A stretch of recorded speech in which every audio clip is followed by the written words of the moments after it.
Halo semuanya, Ya, kembali lagi di channel YouTube aku.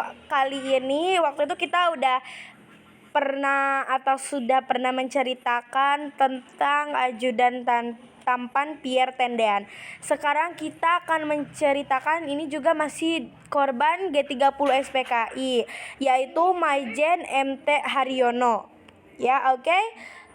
Kalau kalian mau tahu ceritanya, simak terus. Tapi sebelumnya jangan lupa di subscribe, like komen. dan share. Oke? Kalian juga bisa request aku mau cerita apa lagi. Kisah korban G30 SPKI Maijen MT Haryono, calon dokter yang jago berunding. Jurnalis Muhammad Adrianto S. Letnan Jenderal Anumerta MT Haryono merupakan salah satu tokoh pahlawan revolusi yang gugur dalam peristiwa gerakan 30 September G30 SPKI tahun 1965 silam. Menyadur dari buku ensiklopedia pahlawan nasional serta arsip Okezone dapat dilihat bahwa MT Haryono menguasai 3 bahasa yang membuatnya ahli dalam perundingan.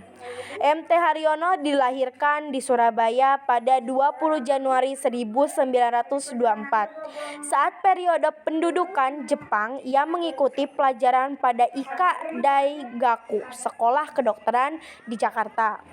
Pada masa proklamasi kemerdekaan, Haryono ikut bergabung dalam TKR dengan pangkat mayor.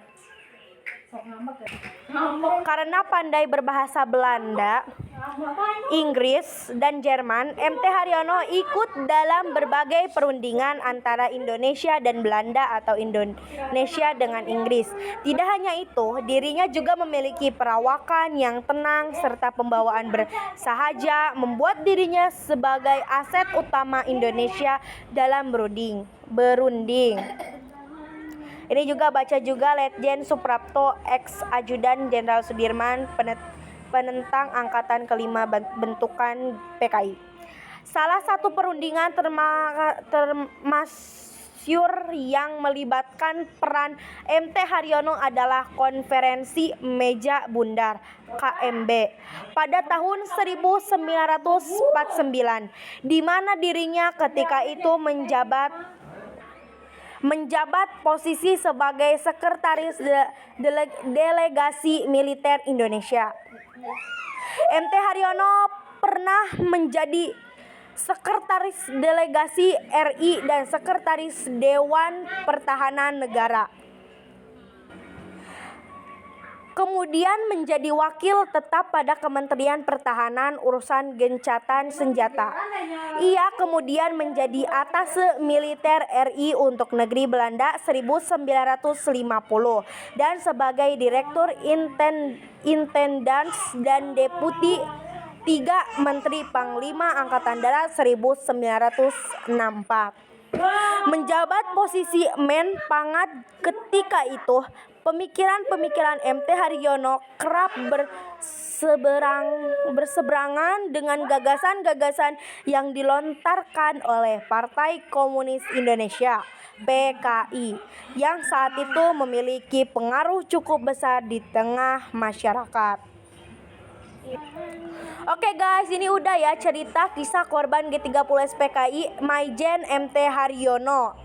Nah, kalau kalian mau kita ceritain apa lagi tentang pahlawan revolusi atau tentang sejarah yang ada di Indonesia, kalian bisa komen di kolom komentar. Nanti aku bakalan bacain materi ini. Terima kasih ya yang udah nonton. Jangan lupa like, comment, share, dan subscribe juga. Dan untuk kalian juga, ini aku juga materinya ini dapat dari Google ya. Kalau kalian mau kita ceritain kisah-kisah, misalkan kisah kemerdekaan Indonesia, kalian bisa langsung komen ke aku dan nanti aku akan bacain ya. Oke, segitu dulu video dari aku. Makasih udah nonton. Kalau gitu terima kasih ya. Jangan lupa di subscribe. Oke, bye.